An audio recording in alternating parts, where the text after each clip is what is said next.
Welcome, everyone, and Merry Christmas. Merry Christmas.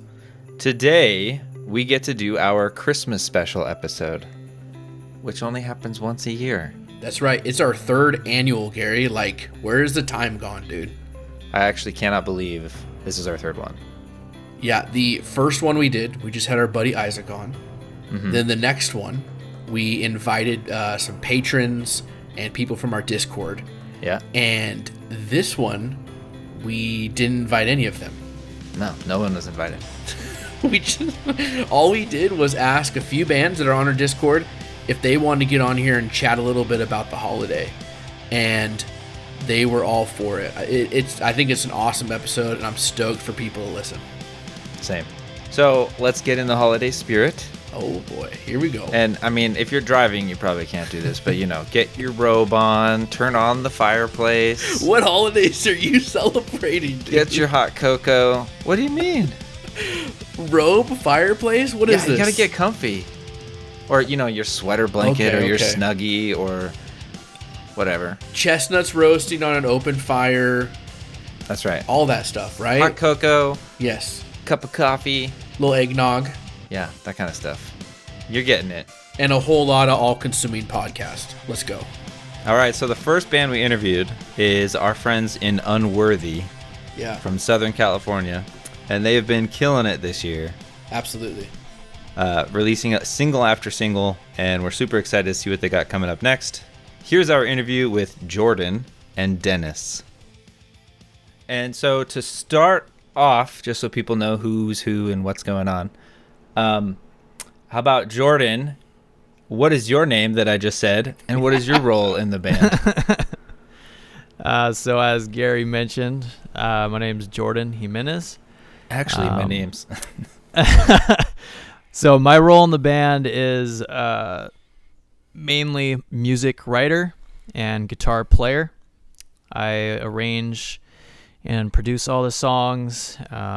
My partner Dennis comes over and he records at my place all the vocals, and I take care of all the editing, mixing, mastering, production, the whole shebang, and get it all uploaded for everybody to headbang their heads to. Their bangs to. Bangs are coming back, dude. So they're coming back. They're coming back. Bangs and mullets. Let's go. All right, and Dennis.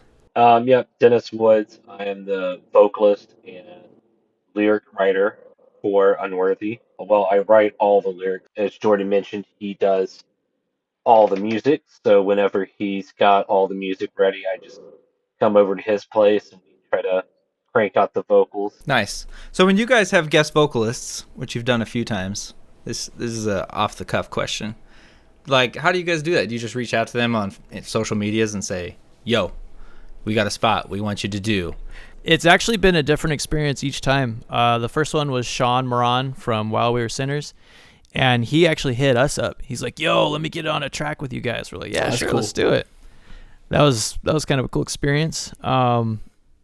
The next one for The Root of All Evil was Robert Manzone from Searching Serenity, and me and him had been kind of growing a relationship for a while, becoming buddies, and I was like, "Dude, you got to hop on a track," and he was super down for it. So that was a pleasure to have him on a track. And Christian Roche from Diamonds to Dust, Dennis, he's actually the one who started that. Why don't you go ahead and tell that, Dennis? Yeah, so I think I first heard Diamonds to Dust maybe a year or two ago when their single Corpus Christi dropped on Worldwide. And after I heard that, I was like, wow, these guys are definitely going places, and this guy might have the nastiest vocals I've heard to date for like a Christian band. So we went on Instagram and we messaged him and we were like, well, what does it entail to get you on the track? And he goes, send me the instrumental, send me the timestamps, send me what lyrics you want me to say. And I think within like about a month or two, because they were recording their album the same time he was recording the guest vocals for that song. So it took about a month or so before we got it back. But I remember even like the raw, unmixed demo that he sent us was just so gnarly. I was blown away. We couldn't have been any happier. It's awesome. That's cool. So like Unworthy, you guys are super heavy, like awesome face melting heavy, you know? What like let's start with Dennis. Dennis, what got you into heavy music? What was your gateway band into heavier music? I love to rant and ramble, so I'll try to make this as short as possible. And I apologize, Jordan, in advance, because I know he's probably heard me share this story like millions of times already. I don't know if you guys are old enough to remember watching Nicktoons as a kid, but there Oh was a yeah. show on Nickelodeon called Kablam, and Yeah. there was like a little segment on Kablam called Action League Now, and I remember they had an episode where they used some Kiss action figures, and I remember I was like, "Oh my gosh, there is a rock band that looks like that. That is wild." And around the same time, a guy that I went to school with, we were like 10 years old at the time. His mom had like he and his mom had like an extensive record collection. And it was like, he had Kiss and Twisted Sister. And I remember one weekend I stayed with him and we jammed like Kiss and Twisted Sister's greatest hits. And after that, I was like, man, I'm going to be into hard rock and heavy metal. And then when I was about 13, I was going to church with a kid at the time that was a little bit older than me, that was like really into Metallica, and he played guitar. So after he got me into playing guitar. So we started jamming and trying to, do stuff together. And when I remember I knew some guys that were listening to stuff like Slipknot, um, Korn, and Limp Bizkit at the time, and it wasn't really my thing, but I remember my cousin was a skater and he was trying to get me into like Korn and Limp Bizkit and all the new metal stuff. But one of his skater friends introduced us to the band Zayo. And he Yeah. was like, dude, he's like, this is Christian, man. I picked it up at the Christian bookstore. You got to check this out. So I remember after I heard Zayo, I went to the Christian bookstore and I picked up like one of the Solid State compilations that had like Norma Jean, Demon Hunter, I think the Agony Scene, and like some of those bands.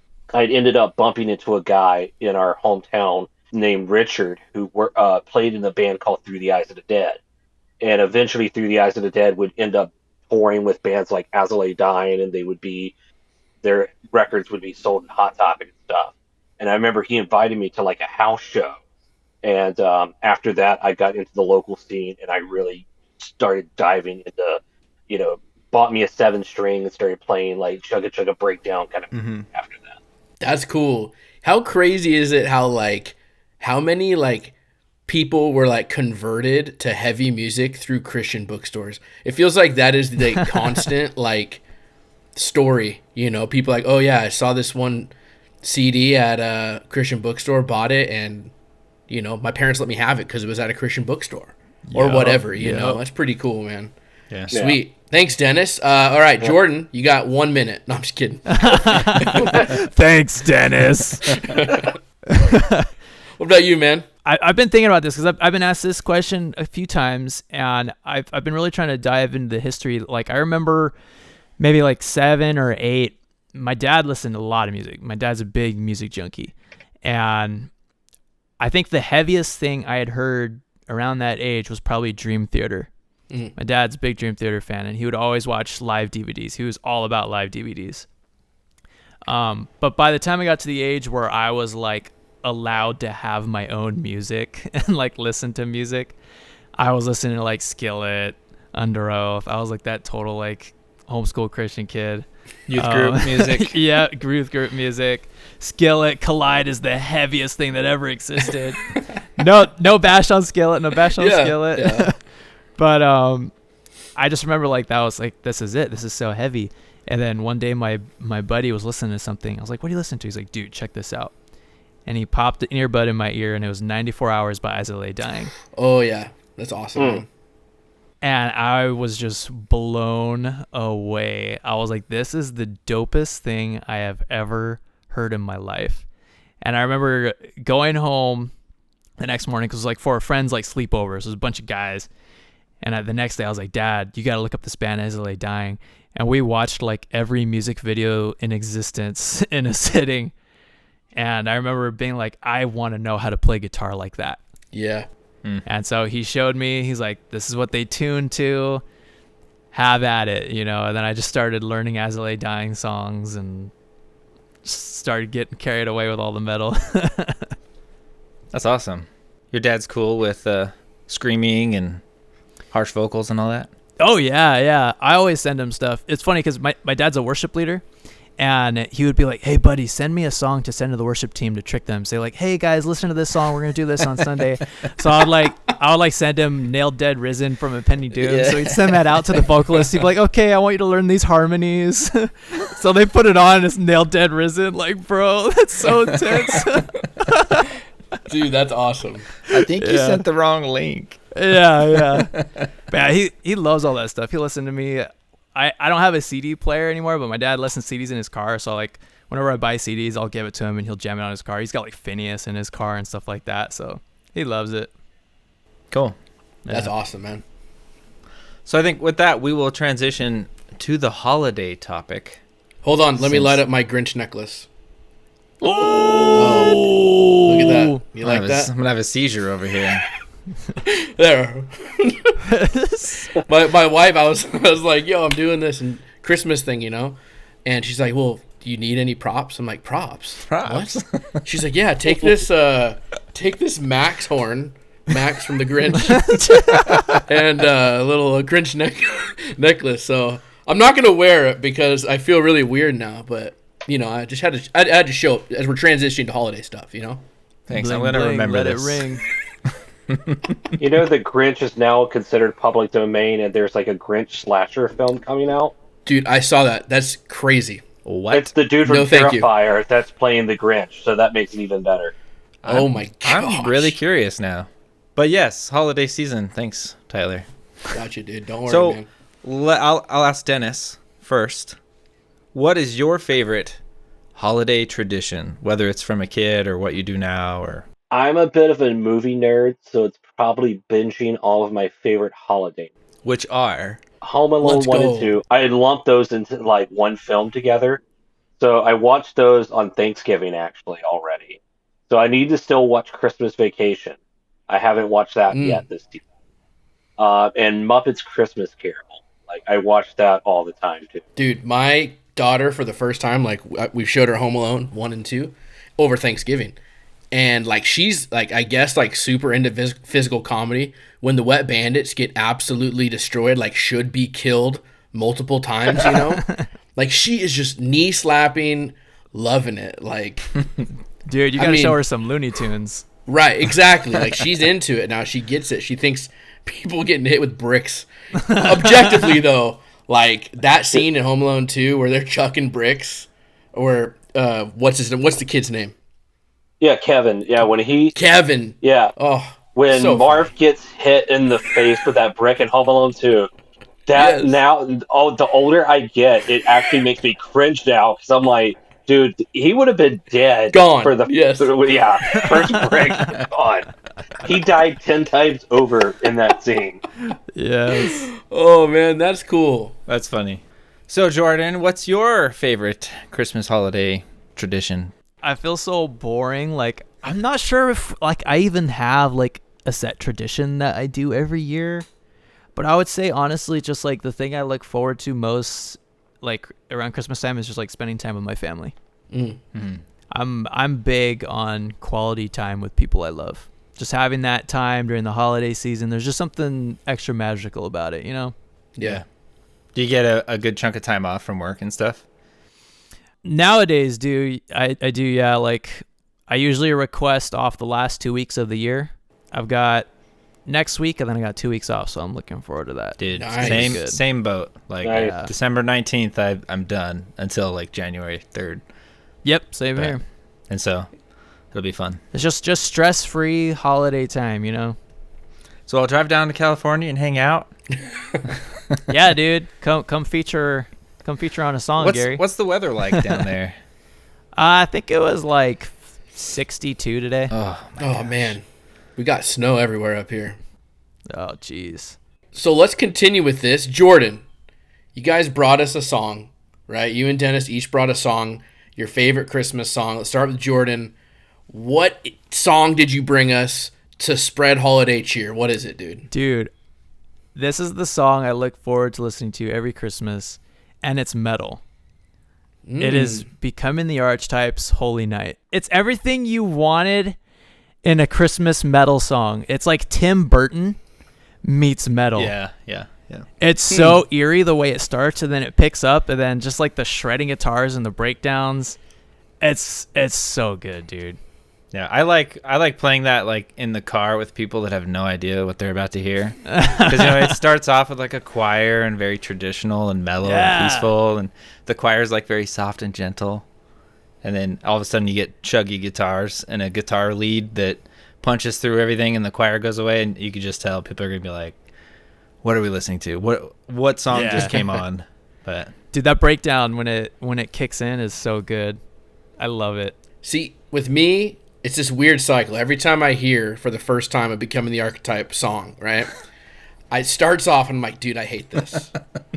And then it continues. I'm like, okay, it's kind of good. And then finally, like, it gets towards the end. I'm like, it's the best song I've ever heard in my life, right? Like, that's literally every song I hear by them for the first time. So I popped this bad boy back in. I knew you were picking the song, and I felt it all over again. But you're so right. Like when those guitars come in. And it's like metalcore, which is a little, I feel like a little bit different from some of their other stuff. But, like, it is so good. Yeah. So good. It just hits you, man. It hits you so hard, right in the face. I like the, he screams he pretty much only says fall on your knees, right? And, but, like, the blast beats between each time that he screams that, I'm like, what song even is this? This isn't a Christmas song. Like, yeah. And it starts off so like, it is eerie, but it's traditional, you know. Yeah, but like you're like this is the actual song. Was it part of that compilation that came? Yeah, it was a Solid State compilation that went out. Yes. Wasn't it? The Midnight Clear. Yeah, Midnight Clear. There you go. But yeah, it starts out feeling familiar, but there's this atmosphere in it that's just like this is kind of eerie a little bit. Yeah, I kind of think so when they play the piano, I think they hit the wrong key occasionally. That just gives you this really creepy feel. Yeah, like, almost like they switch it to a right. minor key or something. Yeah, yeah. Like, this isn't happy. Like, yeah. Wait a minute. It's by far, like, one of the best, in my opinion, renditions of that song because I'm not a huge fan of the original. Not that I don't like it, but, like, I'm not like, this is my go-to Christmas song to listen to. I get that. But, like, Become the Archetypes is so good. So good. Because the original song is kind of slow. It's like, I'm going to fall asleep while singing this kind of deal. So I know what you're saying. Yeah, it's definitely a song that I hum to my boys when they were little babies to help them fall asleep. The breakdown? Okay, just like sleep. Doing the blast beats. Drumming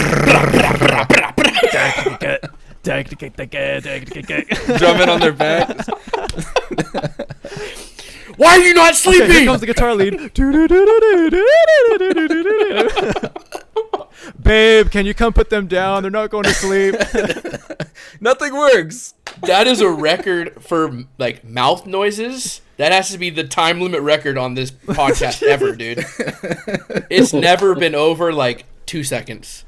All right. Okay, so what I meant, obviously we all know I meant the original. So anything else on that one? Are we good to move on to Dennis's? I'm good, man. You can go to Dennis. All right, Dennis. What song did you bring for us, and what's your favorite part? Why'd you pick it, etc.? Yeah, so I went in the complete opposite direction. I actually picked I guess you could consider it a new pop classic. And let me preface by saying I almost hate all things contemporary. I am like an old, grumpy old man who hates all things newfangled, and I don't understand new music at all. They changed it. Yeah, like the song that I picked was "Mary, Did You Know?" I think I heard it in like every church service for like the past maybe decade since it came out. Yeah. And the reason why I picked that song is because as a lyricist, I tend to cling to songs that I feel like are deep in their lyrics and message. And there's one particular line in that song, and I'm also a stickler for rhyming when I write as well. So there's a line in the song that says, "Mary, did you know your baby boy has walked where angels trod, and when you kiss your baby, you kiss the face of God." And the first time I heard that line, it was like boom, like right, just hit me like out of left field. When it comes to Jesus, unfortunately, there's so many people out there that have this misconception that either he was a prophet or he was a good man. They may even go as Right. far as to say that Jesus is the Son of God. But what they don't realize is that he's not just the Son of God, he is God. Right. John Yeah. chapter 1 establishes that in the beginning was the Word was with God, the Word was God. And then it goes on to say the Word became flesh and dwelt among men. And Yeah. if the Word was God, then when did God become flesh and dwell among men, if not in the person of Christ Jesus? Yep. So that line from that song, every time I hear it, it just hits me so hard emotionally. It's just like the message of who Jesus. Yeah, is there a specific version that you're drawn to, or just whatever churches play? Um, I'm trying to remember. I think it's the a cappella group Pentatonics. Oh yeah, Mm. Like I felt always found their version particularly like interesting, just because of that weird like a cappella thing. yeah. Well, they make good music with their Oh voices. yeah, They yeah, So do. They're exactly. talented, yeah, man. Yeah. yeah, Yeah, it's like you don't need the music to drive it. They do it all vocally. I yeah, like that aspect of it.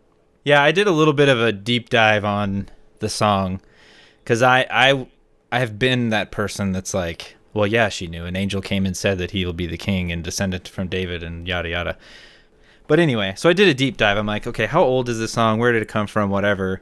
And yeah, you're right. It's not that old. Like I thought this was like, 100 some, but it came out in like the 80s, early Oh 90s. wow, I didn't realize Really? that either. Okay. Yeah, That's and even older than I thought. I thought it was like an early 2000s song. so it was the lyrics were written before the music was written, and they were Ah, written by okay. Mark Lowry from the Gaither Right. Vocal Yeah. Band, Yeah. and he wrote it for like a church Christmas program that they were doing. And the idea was it was a woman who was sitting down to have coffee with Mary after Jesus was crucified, and came back to life and did all that. And it's like, Mary, it's you. Did you know all of this was going to happen? And it's just a series of questions of what Mark Lowry would ask her if he saw her in real life, alive, and it happened, right? They don't have the Bible that says, well, yes, actually an angel appeared, and told Yeah. her, like, and so once I learned that, I was like, okay, I'll give it a little more grace. But yeah, it became popular because a couple people wrote music to it later, also from the Gaither Vocal Band. And then, what's that dude? Clay Aiken. Yeah. He's the first guy, first person to hit it to sing it to get it on a Billboard. And ever since then, like every year, someone's got a version that makes it in like the top 100 holiday songs. And yeah, Pentatonics is up there. Dude, you search it on Spotify, you can just scroll. Dude, yeah. How many people have done it because it's so popular. Oh, I But can has imagine. August Burns You Red know? done it? I don't know. I bet they will. No. They I need haven't. to. Yeah, I'd love to hear that. Well, that kind of wraps up our songs that you guys brought to us. What is Unworthy up to? Like, what is the best way listeners can support you? Yeah, just kind of give us a little update on the band. Yeah, me and Jordan were actually talking about this today. We are currently working on new music, Sweet. and that new music will be released through a label. And I think that's all we're going to Oh. say about that. Oh, let's go. Yes, sir. Sweet. Jordan, anything to add to that?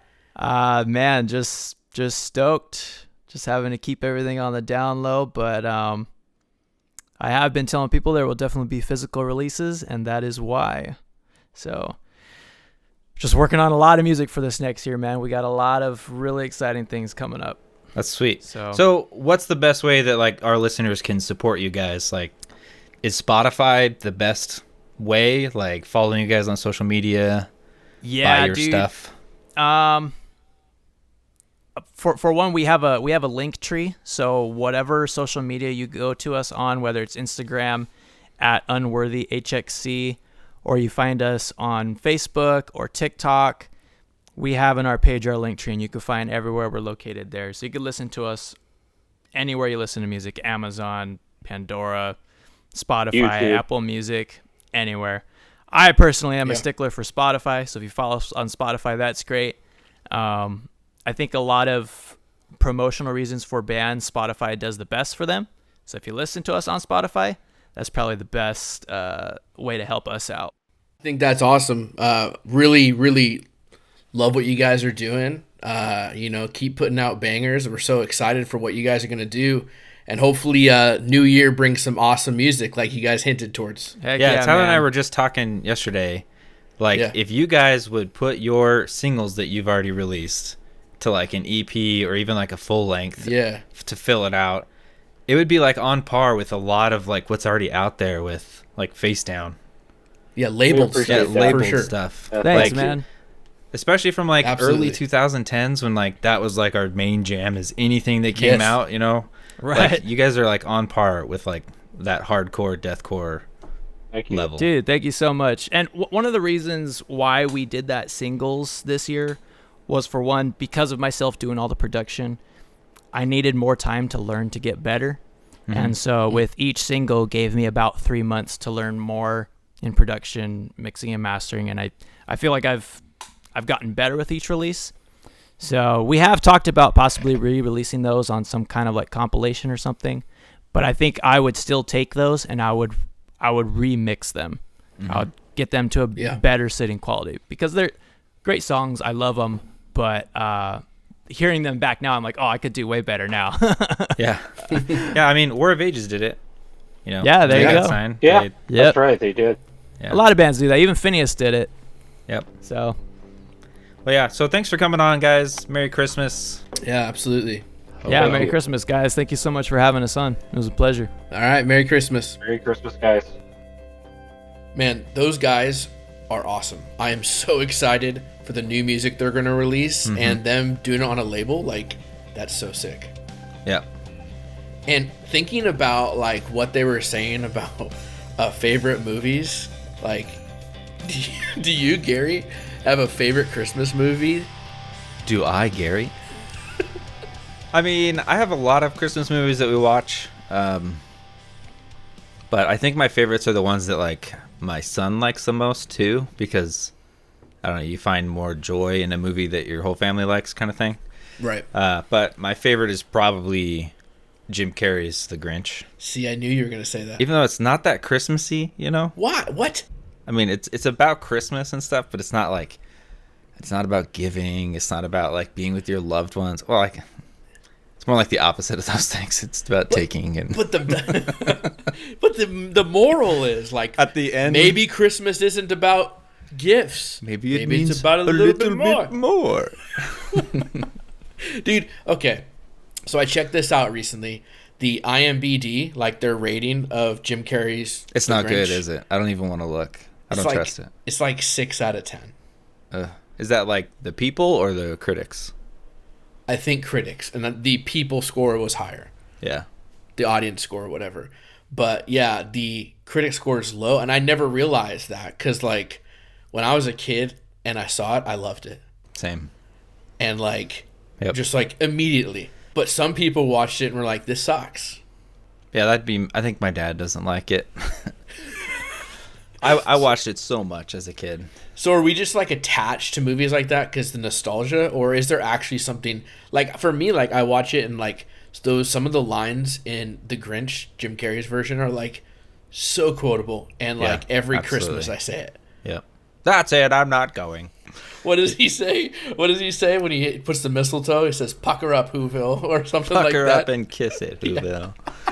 That's the only line I regret my son quoting from that. Pucker up and kiss. No, he like holds something and he's like boing. I'm like, oh jeez, dude. You can't do that, okay? can't It's do that. funny at home. Yeah. Yeah. Okay, that's funny. What about you? Do you have a Christmas movie? I've got a few. I've introduced my daughter to a lot of Christmas movies too. Mm-hmm. But my favorite Christmas movie is probably my dad's favorite, which is why it's mine. Is It's a Wonderful Life. Is that the black and white one?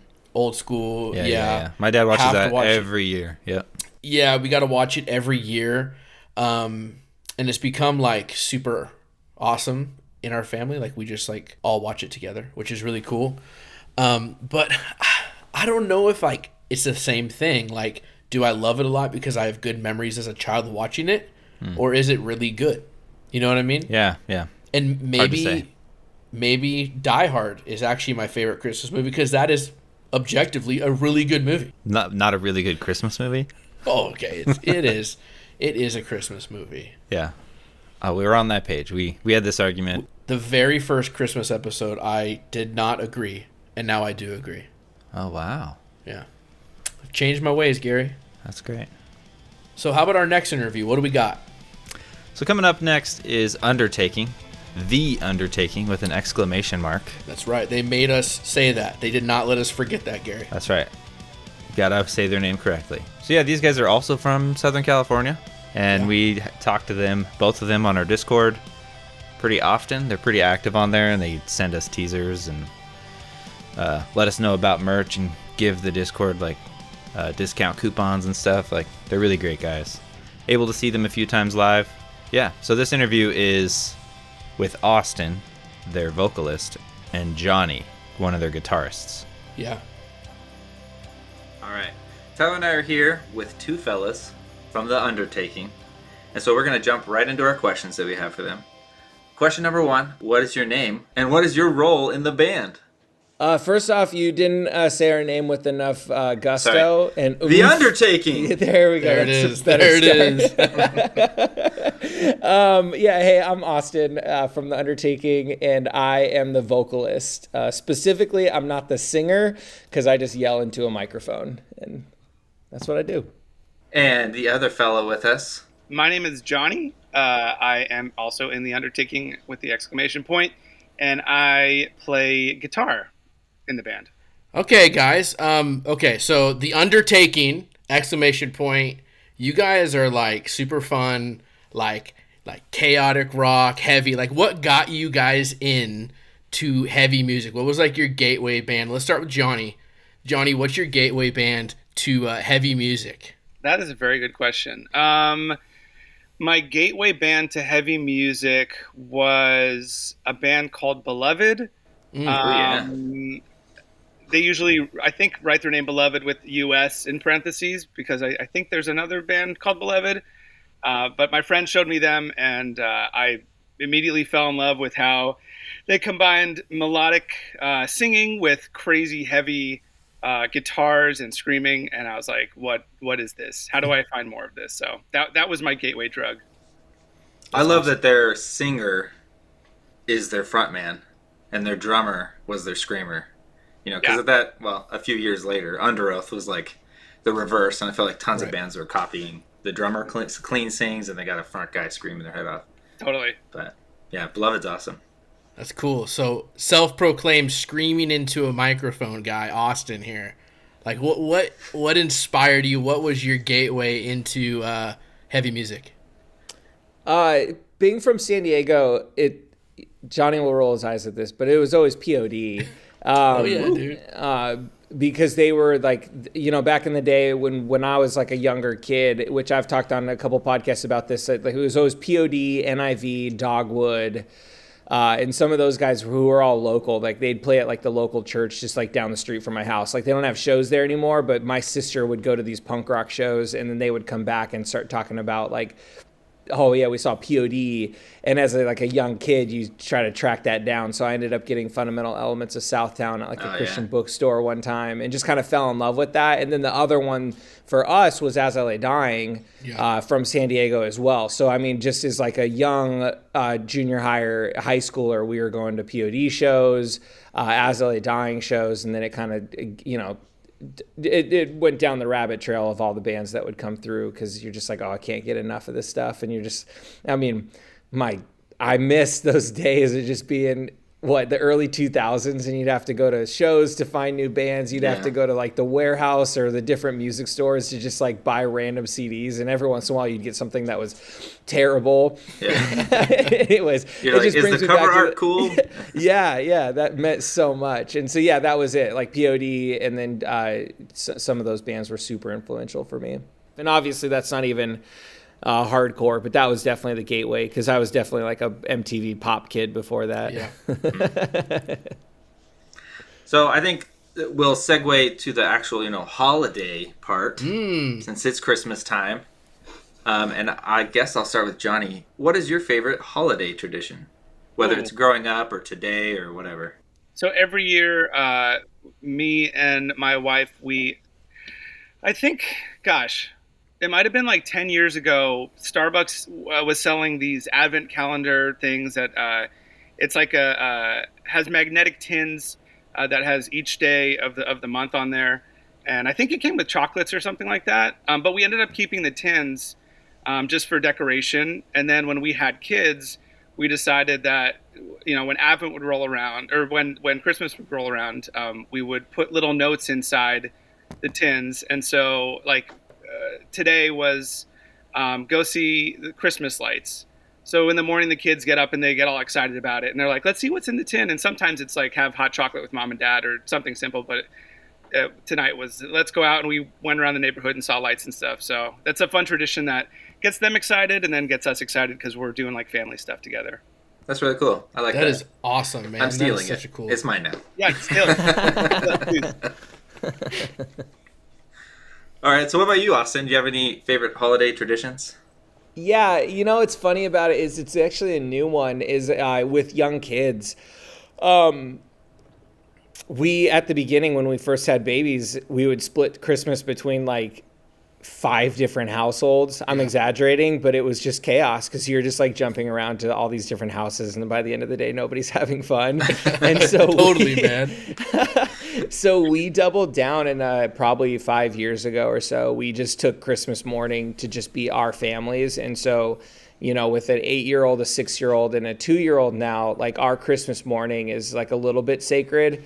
And just a way that we get here and we get to open up presents, and there's no rush to get out of the house. There's no rush to open up presents, so we can kind of take our time to do that. And we make, cinnamon rolls and coffee, mimosas and all that kind of stuff, and just have like a good Christmas morning. And I think that was for us, like changing the paradigm where Christmas can get into, even the holidays, Thanksgiving too, you can just get into the pace of just like, hey, we got to hustle to this person's house. We got to see this person. We got to do all this, and to be able to kind of slow down and just realize like, hey, it's about my kids, making sure it's like the best Christmas that they can have. It's pretty cool. That's awesome. That's awesome, man. Yeah, I love that. Yeah, and it's interesting because totally like now I think about like my Christmas in the morning, and it's like, oh man, it's 7 a.m. We better get to my parents, or we better get to my wife's parents, or whatever it is. That's awesome, man. At least your family's like down the road, or that is true. Town. I got to go to Yakima, which is like true. A 3.5-hour drive. Yeah. That's where the drummer from Meadows, when we were in town, after we were in Spokane, they all drove to Yakima, which we thought that they were trying to set us up for like a D's Nuts joke, but it actually turns out to be like a real city in Washington. So. Yep, it's real. Every time we talk to them, it's some sort of like balls joke. So they were like, "Have you been to Yakima?" And I'm like, "Yakima balls? Like, what is?" I'm not falling for this. And they're like, "No, it's a real place." I was like, "I don't believe you." So in Washington, this is crazy. Yakima is self-proclaimed known as the Palm Springs of Washington. Okay. So did you feel that when you were there? We didn't go there, to be honest, but I can already tell you it's not true. There's like one street with palm trees on it, and there's a casino there. Have you guys ever been to Palm Desert, the Palm Springs, India, or anything? I have not. No. Yeah, nope. It's a special place. Our drummer's mom has a house out there, so once every in the summer, like it's like a band vacation around our band's birthday, we go out there to Palm Springs for like a weekend, and just we are in the pool for the whole like 3 days and stuff. That's awesome. It's a cool spot. Yeah. Huh. Cool. Come on down. We invite you guys out. Hey, I'm in. We'll be there. We'll be there. That's not a very far drive from Washington, right?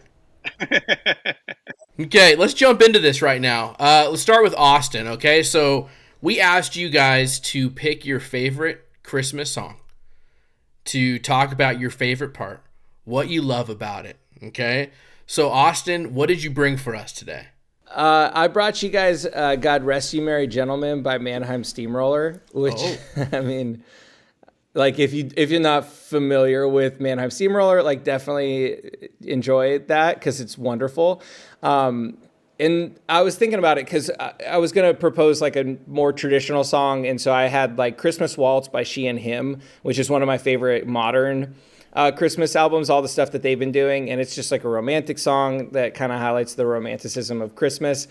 Johnny, again, is going to roll his eyes because I'm also like not a fan of, I think Christmas songs are very overrated. So don't even get me started on that. But Mannheim Steamroller's God Rest You Merry Gentlemen is my favorite Christmas song because when I was in high school, we would do a Christmas concert every year. I was in band and I played the tenor saxophone, and the tenor saxophone section got to rock that line.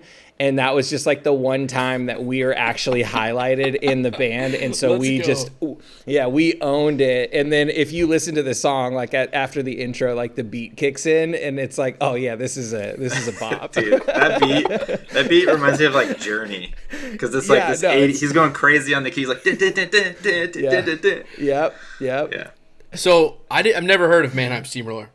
Gary was talking about what you chose, you know. So I listened to it. We talked about it. Yeah, I enjoyed it. And I think like Facebook must have like listened or something. They're gonna be in my town in Washington in like a week at our local arena. So like I gotta go now, right? Yeah, like I gotta go check it out. It's because there's no stopping the steamroller once it gets started. It just keeps going, man. That's awesome. I love the background story too. Like that was your moment to shine. Saxophone? And it's like the dumbest thing. Said? Like nobody cared about the tenor saxophone except for during that song. So we had like 3 minutes and 22 seconds of just like, this is our time. That's awesome. Sweet. Okay, I don't know if you can top that, Johnny, but so what'd you bring first, man? No, I definitely can't top that. Austin will laugh. I'm such like a... He's wrong. we're still... I'm wrong? Austin and I are so opposite when it comes to Christmas time because I'm super nostalgic. I love Christmas music. Like I'm the kind of guy that like Halloween could end and I'm like, let's dive into Christmas. Like I love Thanksgiving. I'm all for it, but I like want to set. My wife isn't like that. She's like, you can't set up the tree early. But my favorite Christmas song is "Christmas Time Is Here" by the Vince Guaraldi trio, and it's just like classic, nostalgic. It's amazing jazz. I mean, I don't know if you're into jazz, but it's like the chord voicings, the jazz of it is really cool. And something I really like about the song is the somberness of it, where the lyrics are very positive and happy, but the melody sounds almost like sad. And I think, I don't know, the holidays feel like that to me. Like they're not always super great. And I was just talking to Austin, like people are dying all the time during the winter, and it's like not a very happy time, you know, where it's just you're thinking about, oh, that, you know, that grandparent or whoever, that friend is like not there on the holiday season, but everything is flashing at you to like enjoy it. And so I think there's like that song kind of encapsulates that feeling of like I love the holidays and I love tradition and I love nostalgia, but it's like not always a happy time, and that's not a bad thing, you know. I don't know. Yeah. Not to bring seriousness into the, you know. No, it's good. It's needed. Yeah, that's a good point. I never really thought about that. This is a song that I don't ever listen to on my own. It's like when I'm driving on the road and there's a Christmas radio station that's on. Sure. And it comes on and stuff, and it gets stuck in my head for days. Like I'll just be whistling it because it's such an easy thing to know, you know? Yeah. But yeah, I can't believe. So I looked up when this came out, and here's a confession: I've never watched Charlie Brown Christmas. Whoa! Never seen it. It's really short. I think it's only like 37 minutes or something like that. Get your kids on the couch, Yeah. fire it up, let's go. Do you know what I was doing when that movie came out? I don't know when it came out. 1965. Yeah. You were doing nothing, my guy. That's right. I was busy, all right? I love Charlie Brown Christmas, and that is an awesome point. It totally, I haven't really thought of that. It does have that somber feeling. And holidays are hard for some people. Like I'm a teacher, and like some of my students, like they're going through a lot of stuff, and like it. And for me, like holidays are awesome. Like when I was a kid, I got I was spoiled. Whatever, I got what I wanted. I asked for. My parents, like they're still together. Santa Claus listens to you. One Christmas, Santa Claus listened to me, and like it's so hard to get outside of your own experience to understand that's not how other people are sometimes. And having empathy for those for other people, it's so tough, but it's needed. Yeah, and what's interesting is there's not a lot of bands out there that cover that song.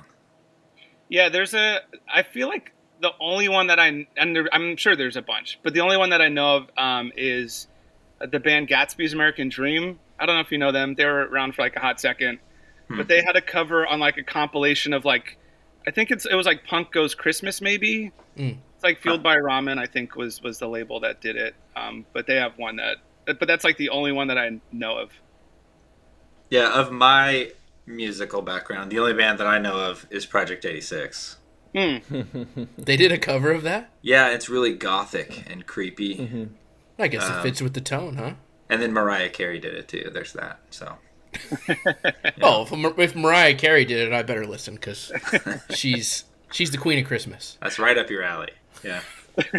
So, what can our listeners do to support The Undertaking? And like, what are you guys up to this year or next year? Like, what does the future hold? Yeah. Buy our merch. How can we do that? Like, what are some ways we can do that? If you go to theundertaking.bigcartel.com or The Undertaking Rocks, you can find our web store there. We have some pretty comfortable attire at the moment. We kind of pitch that we print stuff on Comfort Colors for our shirts, which are like kind of a higher quality brand, and then independent brand, because we're trying to combat the whole like you buy a band t-shirt at the show and it shrinks 5 sizes by the time you get home. Yes. Or like even the like the ink on the shirts like isn't going to come off and stuff. So anyways, we got some merch that we're really proud of. But honestly, one of the easier things that you can do, which in your guys' Discord, we're talking to people all the time, just go to your favorite band's page on Spotify and follow them, follow the band's radio station, all that kind of stuff. And so if you want to head to our Spotify, which you can find us by just typing in The Undertaking and following us, putting our songs in playlists. A band our size is always just kind of fighting against the algorithm of trying to get our stuff out there and stuff. And so that's a big one for us. We got 2 more songs. We released 2 songs. We have a 4-song EP coming up. So we have 2 songs left on that we're going to record. And then we're how do you say it? We're habitual writers, and so we've got some pretty sick stuff that's just even in the demo stage right now that gets our blood flowing. And so I think for us, once we get the EP out there, which would probably come in March or April of 2023, we want to do some music videos along with that. But once we get that going, I think we're going to try to release a song like every 2 months or something, just throughout the course of the year, maybe ending in an album or something. And then we are,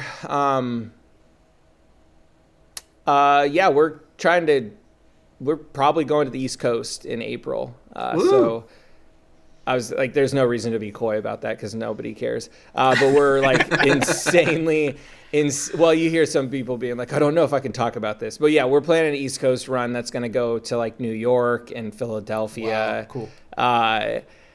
Potentially Ohio if we're forced to. But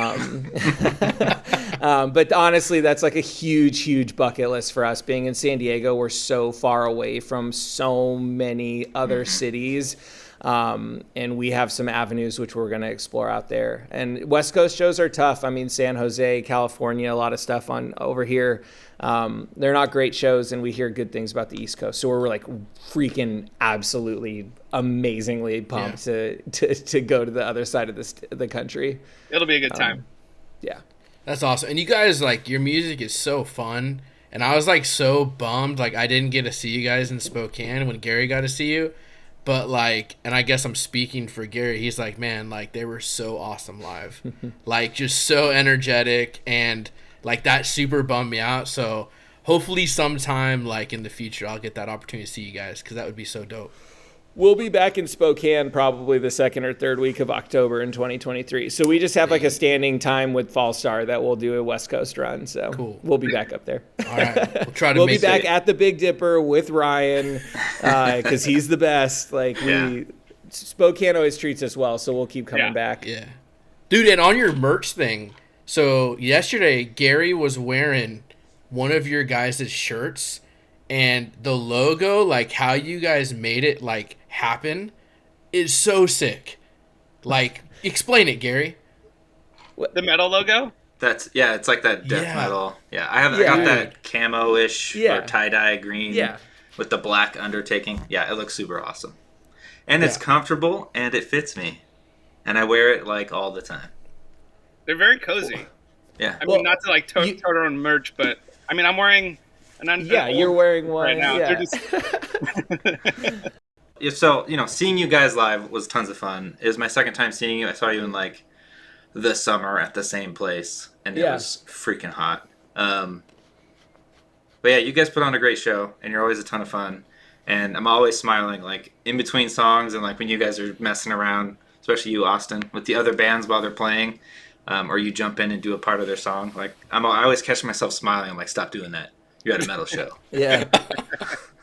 Well, I mean, it all comes down to us just having fun. And for Johnny, I'm not going to speak for you, but for you and me, we have kids at home and jobs and stuff that, takes up a lot of our time. And so we hit the road. That's a vacation for us. And so much of this band and so much of what we get to do, you can't take it for granted. 8 years ago when my first kid was born, I thought I was done with music. And so to be able to do anything that we're doing with the Undertaking is like an absolute blessing, whatever you want to call it. And so for us to be out on the road, like we're going to maximize every single second. And I mean, Spokane was one of the spots where we ponied up for 2 hotels because I mean, it was like 20 degrees outside, but we're sleeping in the van, just trying to just have as much fun as possible. And so, I appreciate you saying that because I mean, even just us interacting with other bands and stuff, like that's just kind of the vibe that we want to set, where everybody there is having a good time. And we're not going to, anybody that we tour with, if you're going to take yourself too seriously, I don't know if we're going to gel super well.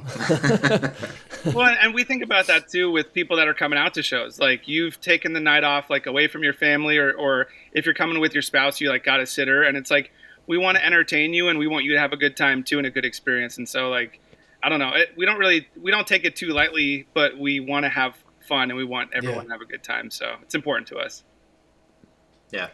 And I'm super excited to hear your other 2 songs because I thought your 2 newest ones were your best ones yet. I'm sorry, have I not sent those to you? If so, I'll send you I'd love to hear them. Okay, I'll do it as soon as we get off here. I have it all set up on a YouTube clip that has all 4 songs. We're like the most cliche band thing ever. Like we wrote these things as like one whole, but all 4 it's songs kind of all 4 songs tie into each other. So I put it on a YouTube video that has it just to play in like 12 minutes straight and stuff. Oh, cool. So we were even trying to think like creatively. This is a whole separate conversation.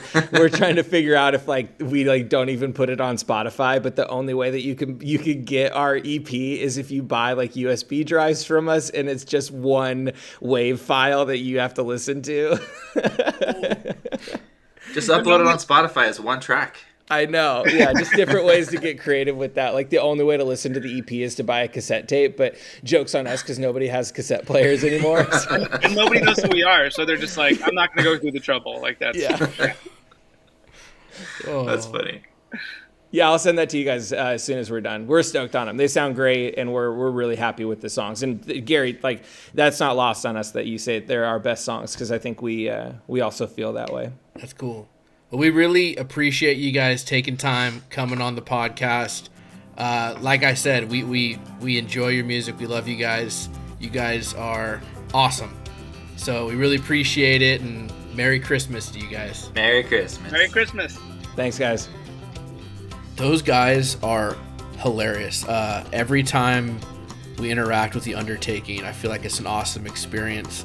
I absolutely loved both of their traditions that they had. Yeah.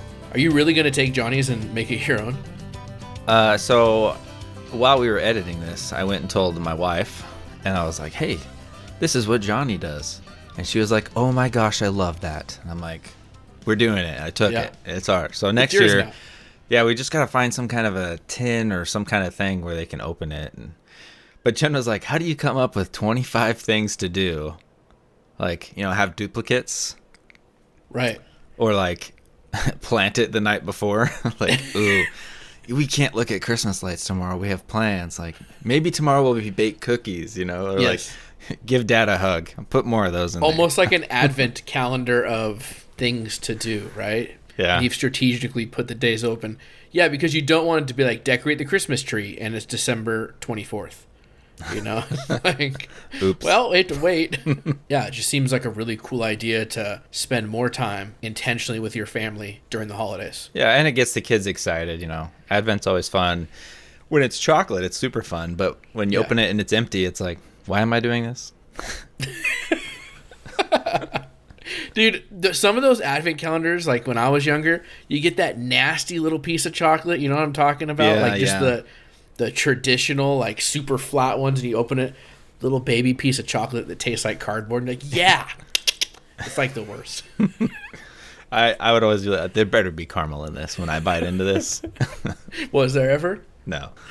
So if that is a tradition that you have stolen now that is yours, did you have any others that you like loved as a kid or now as an adult? Yeah. So we kind of have a new tradition, and I don't think it was ever intentionally set up as a tradition.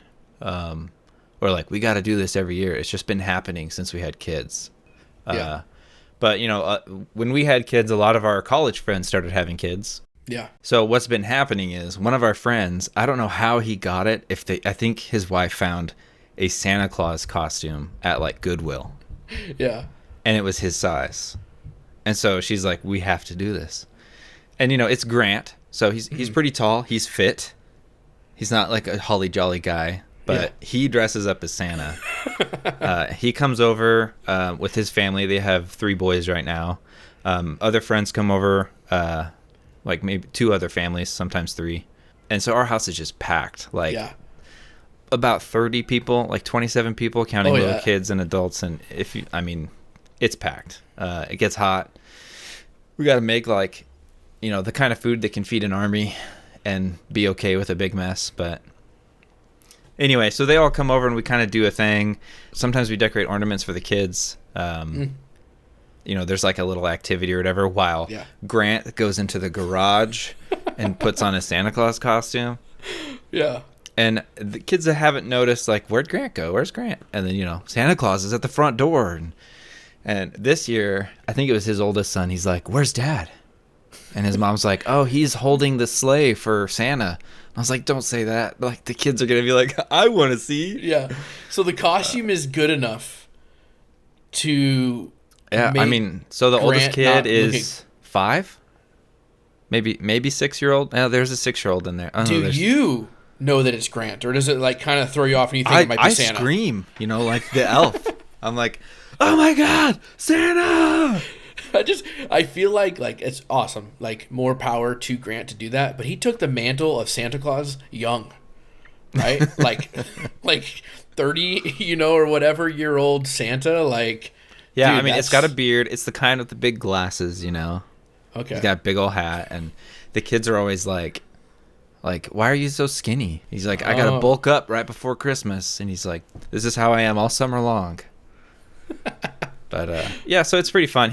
All the kids go and sit on his lap. We all buy like a gift for Santa Claus to give to all the kids. So it's like a white elephant kind of thing. You never know what they're gonna get, and he just reaches in the bag and says, "Here you go." And the kids cry and scream because they're sitting on Santa's lap and they're like, "Who is this guy? I don't trust him." The typical stuff. And one of our friends has a fancy camera and does all that. And so yeah, it's a pretty good time. And like I said, we didn't ever plan. It's not a tradition, but we've done it like, I don't know, 4 years now.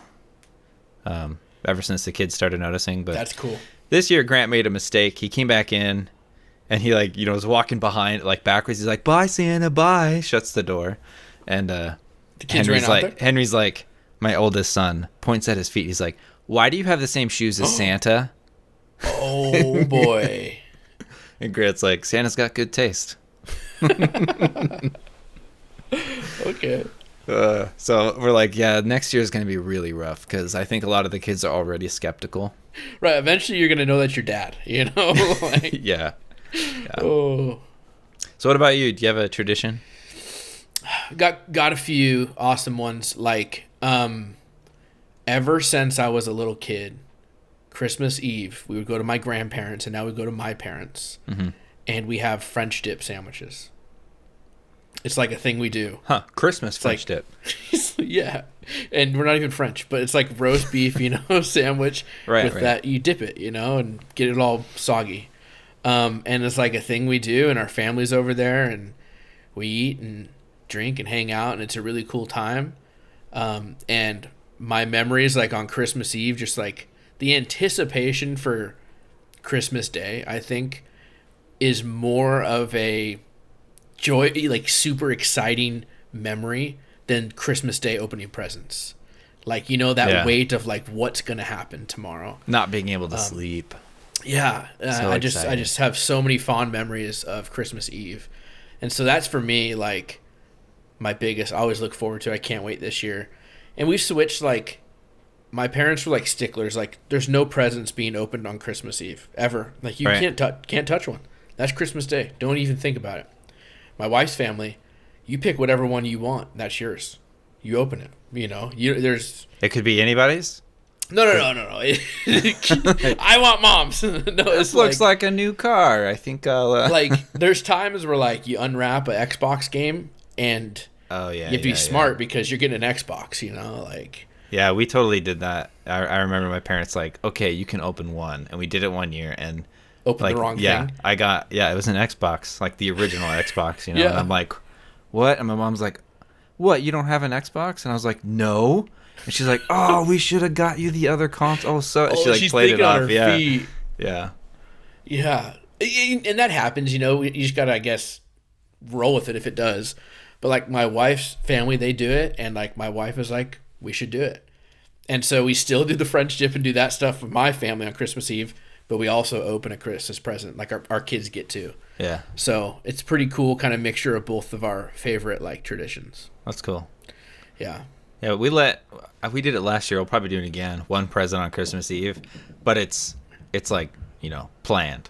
This is your Christmas Eve present, is the Christmas Eve present. A robe or Underwear. pajamas. It's like something cozy to wear. Yeah. And so I this year I think they're getting slippers. They're like, "Oh, I can't wait to see what it is, Dad. Can't wait for this toy." Eventually they'll be like, "I don't want to open my Christmas Eve present. I don't even want it, Dad." What is it? A sweater? Is it pants? Be happy. Yeah. And all those. There's a ton of traditions I think we can talk about, and it's just really cool because, like, I think Christmas, like, for us as parents now, it's turned into like, how can we create these memories of family, right, with our own kids, and celebrating the birth of Christ and building these traditions. And so it's a pretty cool, and asking these bands about it's awesome just to hear other people's, traditions too. Yep. So speaking of bands, our third and final band that we interviewed, we talked with Brett in this band named Plead the Widow's Cause. He's on our Discord, and got him and Ian, their singer, on, and had a pretty fun conversation. And if you haven't heard them, or you don't know anything about them, we did an episode on their album. I don't know if it's an EP or an LP. It's 8 tracks, so it's like, what do you call it? A little shorter, yeah. But yeah, we did it this year, and the album came out in February of this year. So you should check that out. They're great guys. I think I really relate to both of their musical backgrounds, like their tastes and what they like. So yeah, sit back, enjoy for our last interview. So Tyler and I are here with two fellas from Plead the Widow's Cause. And how about we start off with you guys introducing yourself say your name and your role in the band. And Brett, I'll have you go first. Yeah. I'm Brett, and I play lead guitar in the band. And I'm Ian, and I do all the vocals in the band. I don't even remember the full story, Gary. I think Gary sent me your guys' Pain Split, and he's like, yo, check this band out. They're so dope, And I waited. He sends me all this type of music, and usually I just ignore it. But for some reason, I went back and I listened to it, and I was like, dude, this is so sick. This post-hardcore feel, I love it. And so I text him, not realizing he was the one that sent it to me. I was like, dude, you need to check out Plead the Widow's Cause. That's awesome. Thank you. Yeah, I was pretty pissed at you, Tyler, for hey, Gary, check out this band. I'm like, really? Scroll up a week. Yeah.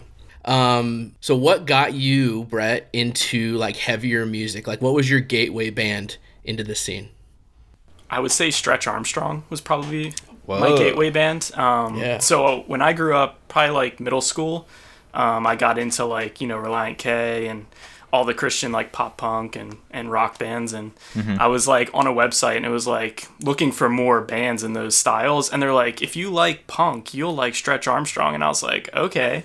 And then I heard it, and I was like, this is way different than pop punk. So totally got into that. And I had friends that were into Under Oath and As Cities Burn, and all the Falling Up early days and all that kind of stuff. So it was from there. It was just a rabbit hole of all these different bands and different styles of heavy music that I was getting into from there. That's awesome.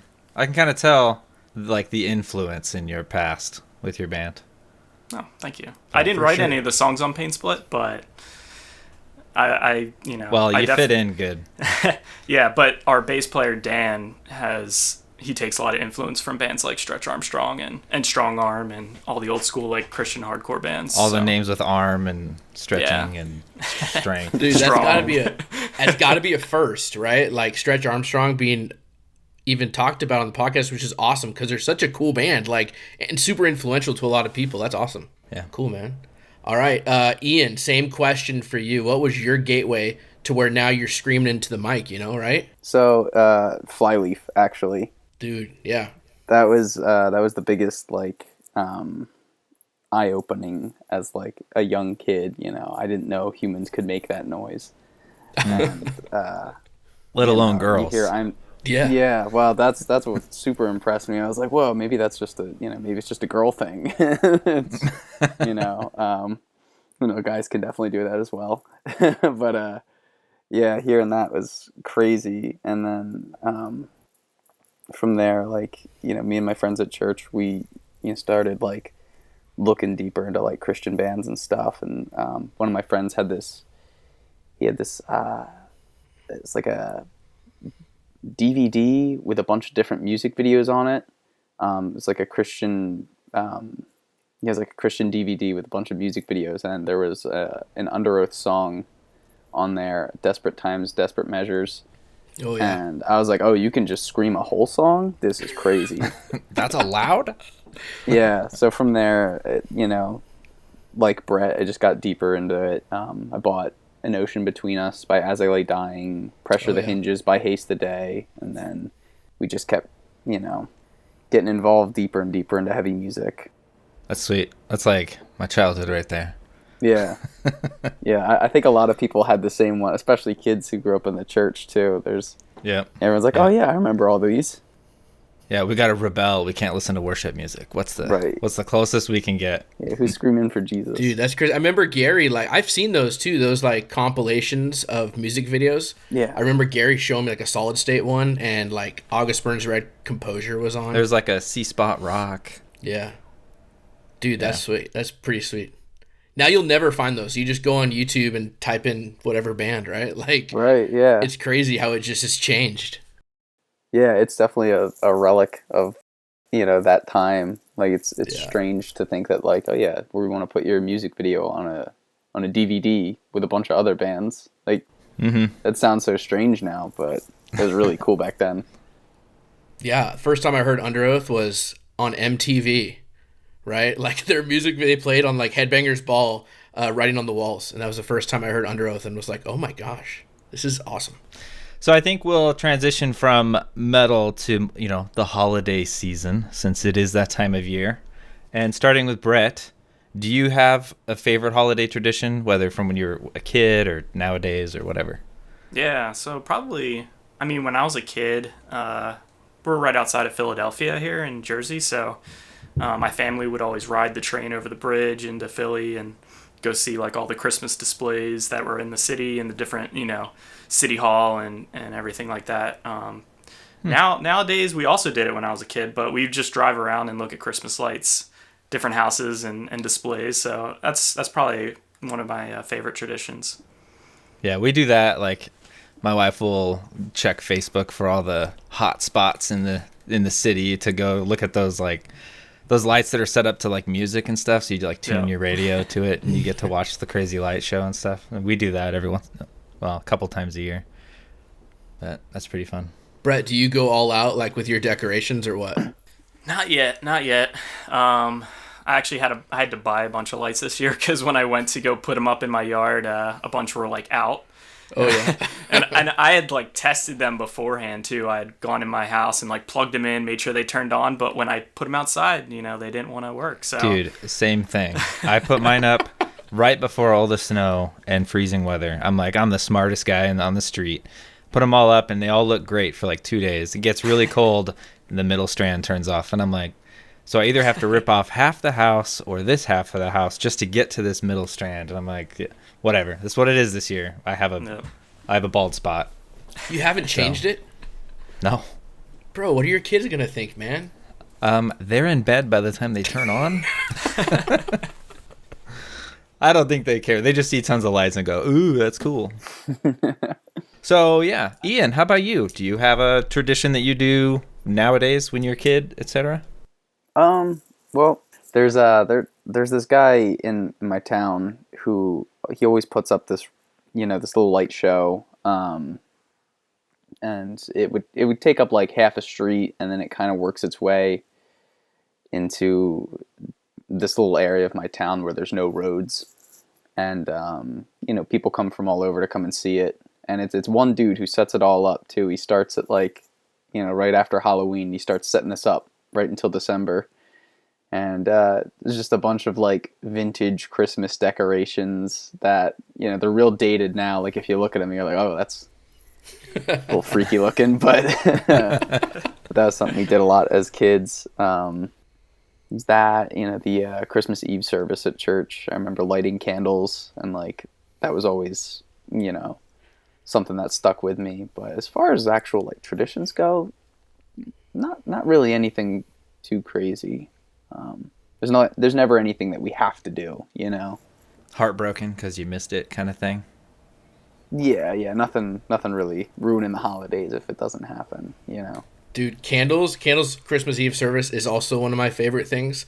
But at a few years ago, my sister-in-law, I don't even know if she's going to appreciate that I'm saying this, but she's probably not going to listen. But so it was a Christmas Eve service. We lit all the candles and lit the big candles up front. And afterwards, we're just, socializing, talking. And she backed up so close to the candles that her hair went up into flames inside the church.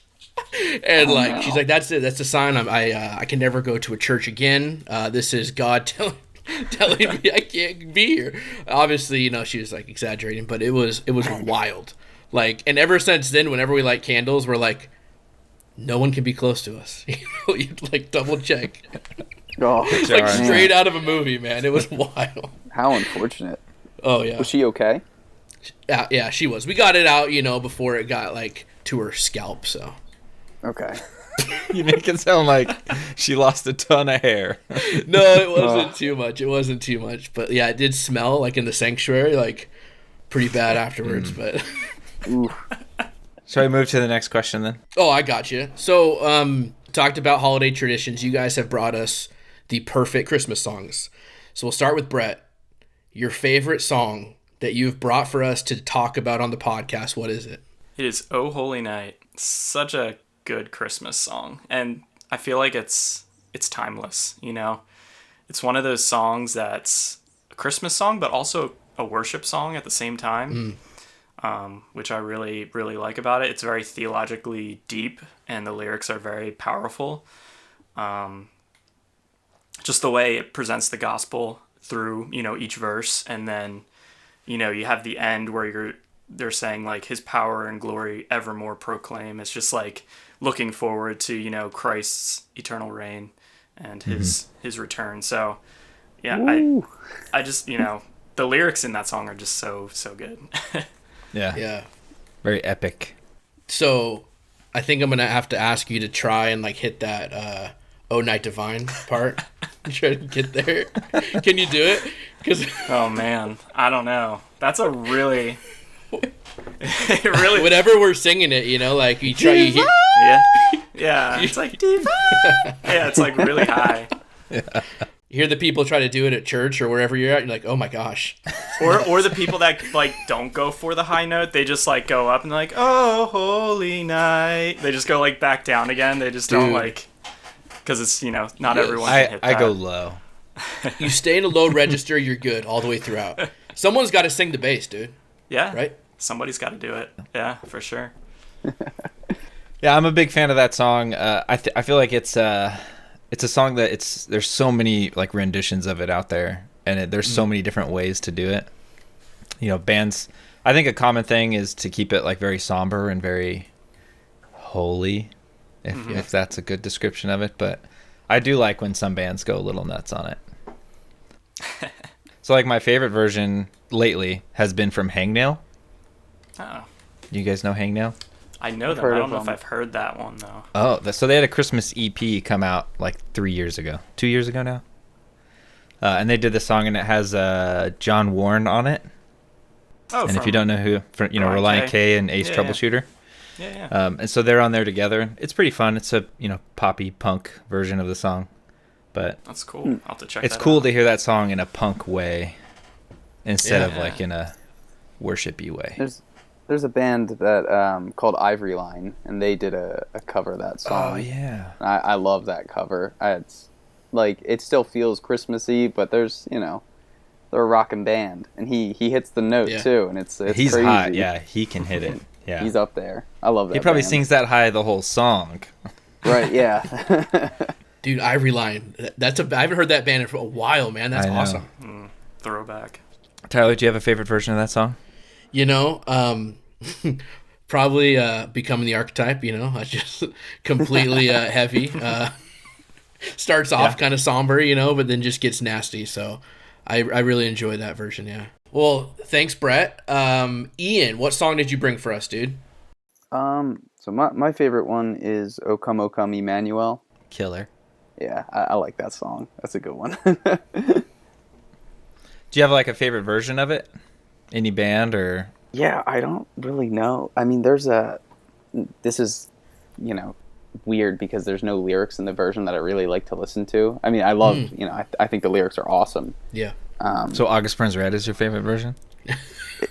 Surprisingly not. They do a great job. But this guy called Andrew Peterson, and he does this like finger style rendition of it on an acoustic guitar, and it's just really cool, and like it's pretty. But I gotta say though, singing it in church is awesome. I love it. That's just how it is as a worship song. It's cool because it's like a prayer almost. Yeah. It's just crying out to come back, and like here he is, like Jesus has come, like he's here, like rejoice, and it's awesome, and the verses are the real somber, they're usually minor chords, and then that chorus hits, and it's huge, and it feels big, and the words have great meanings to them. So yeah, dude, I love that it's like that kind of that minor key, right? And it kind of feels somber, right? Almost not necessarily dark, but like somber, and it gives you chills, man. I totally agree. Like, it's my favorite song to sing in church during this time of year. And it's super congregational too. And so like when it gets to the chorus, the rejoice, it is just huge, and it's awesome, man. I feel like it's not only just about like the birth of Christ, but you can take it for now, like this is a prayer I pray all the time. You know, like you know, Israel's, you know, God's people, and I'd love for him to come back. You know, so I feel like it can be for any time too. Like, you know, it's not just a Christmas song, and it's not just for the birth, but you know, want him back again. So yeah, I like that the lyrics are like it's like a hope and encouragement type song. Yeah, because it starts, you know, I think it starts off kind of gloomy because it's like, you know, things aren't going great, but there's hope. O come, Emmanuel. Yeah. But yeah, and I like that for the same thing as the other song that you guys picked. You picked like the two most classic, like Christmas hymnal Christian songs. And I do think those are the best kind of Christmas songs because they're about Christ. Yeah, when you asked the question, I had like, did you want a serious Christmas song or did you want like whatever you wanted to bring? Yeah, so I picked the serious one because that's where I lean. So okay, so what's the non-serious one? Rudolph. Yeah, yeah, like something. Now, actually, my favorite non-serious Christmas song is Dominic the Italian Christmas Donkey. Whoa! Excuse me, what? It just, dude, that song cracks me up every time I hear it. It's the funniest song. It's so good, guys. You gotta check it out. It's a song. It's actually true. Look like it a up. Real song. Dominic the Italian Christmas Donkey. It's so good. Writing a note. I'm writing a note right now. Is it the same guy that wrote "Grandma Got Ran Over by a Reindeer" or something like that? I don't think so. Was he Italian? But I wouldn't be surprised. Yeah, dude. Okay. Are there sleigh bells in it? Yeah, I think it so. actually starts out with sleigh bells. It's basically like the reindeer can't run Santa on Christmas Eve, so he gets a donkey. It starts off with sleigh bells. There you go. Dude. Yeah, it starts out with it. Yep. There you go. Yeah, if he would have brought that, we would have been like, "What?" I'd be all about it. Is that a New Jersey thing or?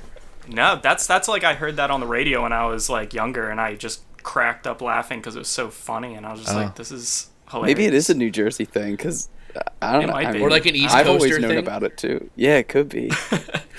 I don't know. There's a lot of Italians in New Jersey, New York, and like Philadelphia, so maybe it's just more popular. That's funny. Yeah. Okay. So Tyler, do you have a favorite version of O Come, Emmanuel? You know, I like the traditional, like sung in church version, but I like a lot of versions of it. Yeah. Brett, do you have a favorite version of it? Not probably the same as you guys, like singing it in church and just being around other believers. Yeah. Oh, a bunch of people without favorites. That's what I hear. Well, Gary, did you say your favorite yet? No, I didn't, but I mean, there's a ton, right? Because there's so many out there. You got to have one after just ragging on us, dude. The most like standard traditional version that I really like is Citizens. Oh, yeah. Yeah. They have a really awesome worshipy version of it. It's much happier than the standard, right? Like it starts off in a much happier note, and it sounds very joyful. But if we're going heavy, there's a band called Brothers. Brothers with a period. Huh. Yeah, if you look them up, don't look up Brothers. Look up Brothers, period. But yeah, their version's really good. It's like it's not like metalcore, but it's like strained vocals, kind of post-hardcore. He sings a little bit, but they're only known for like doing covers. But my understanding is they're a bunch of Christian dudes. Oh, that's awesome. Wait a sec. Have they been around for a while? Yeah, like 2014 is probably their first song. Hold up. Let me look this up. I feel like you know them? Know. Potentially. There was a band that we played with, not Plead the Widow's Cause, an older band. We played Creation Fest years ago as this band called Soul Conscious. And I'm not sure. Brothers sounds so familiar. I don't know if they played, but the name is definitely there. It sounds very familiar. I don't know. If they used to have an EP on Spotify of just like their music, but I don't think it's on there. I think all that's on there right now is like 4 Christmas songs. Interesting. And they're all like a year apart. But yeah, if you're gonna go heavy, that's a fun version. I'll check it out, man. So I think that's it for our questions. Yeah. We super appreciate you guys coming on. Before we say goodbye, is there anything that our listeners can do to support you guys? Like anything specific? Merch, Spotify, go to your shows, those kind of things? Yeah. So, we got merch on our Bandcamp page. You can stream the album on Spotify, Apple Music, Bandcamp as well. And we got a show this Saturday, but we're definitely trying to book more shows in the new year. On the West Coast. Yeah, come over to the West Coast. Yeah. Completely the farthest away you could be from us. Honestly, Exactly. It would be so awesome, but It would be, yeah. yeah, we would have to. We'd have a lot of planning to do. You need a big band to take you under their wing and take you up the coast. Yeah. Pretty much, yeah. Yeah, for sure. We just gotta. Do we know Big Band? Have them put a good word in for us Well, or we could something. talk to Steve from. Oh, yeah, Wolves we at the know Gate. Steve from Wolves at the Gate, yeah. Yeah, Hey, there you go.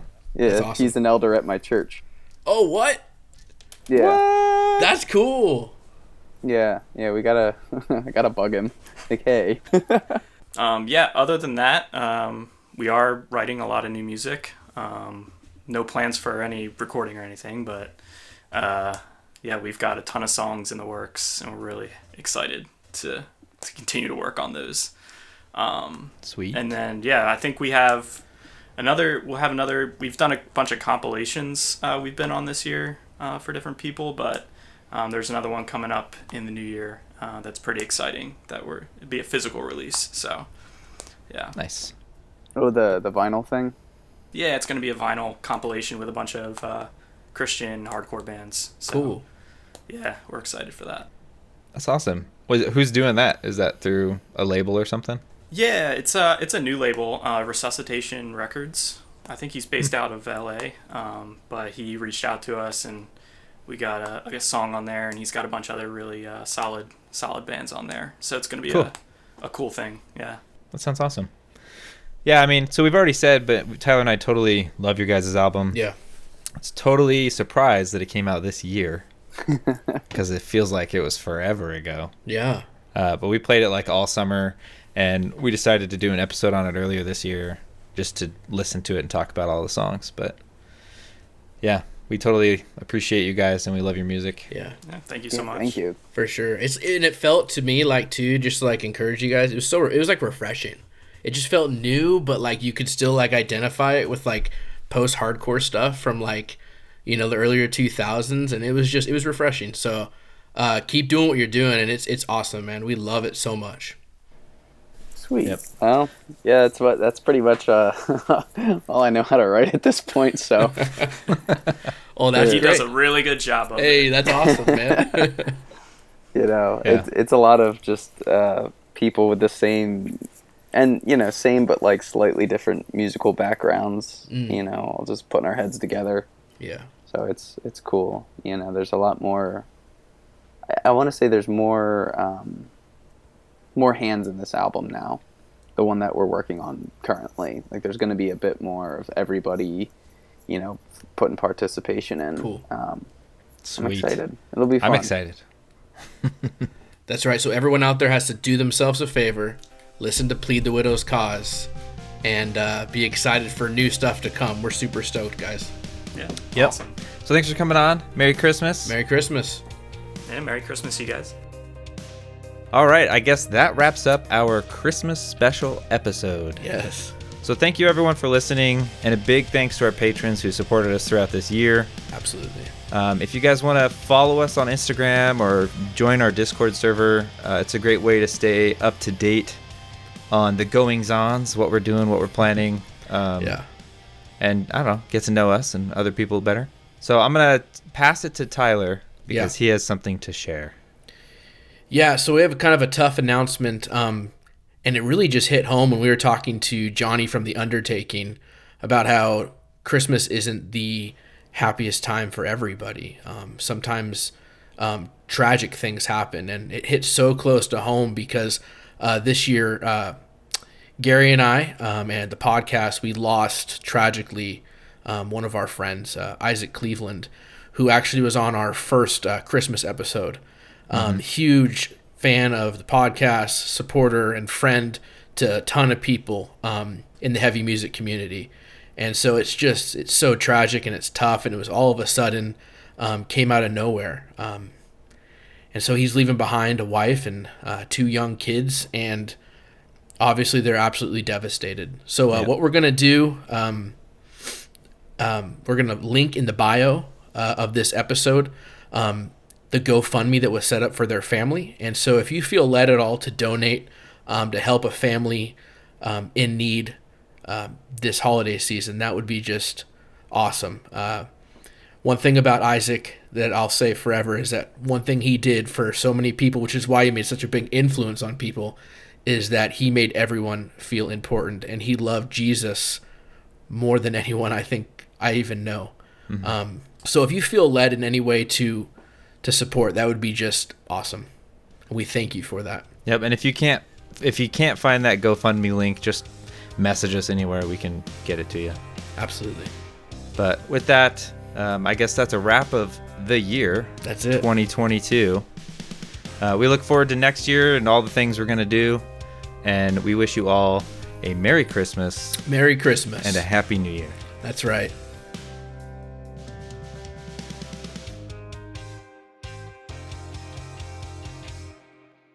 Thank you for listening.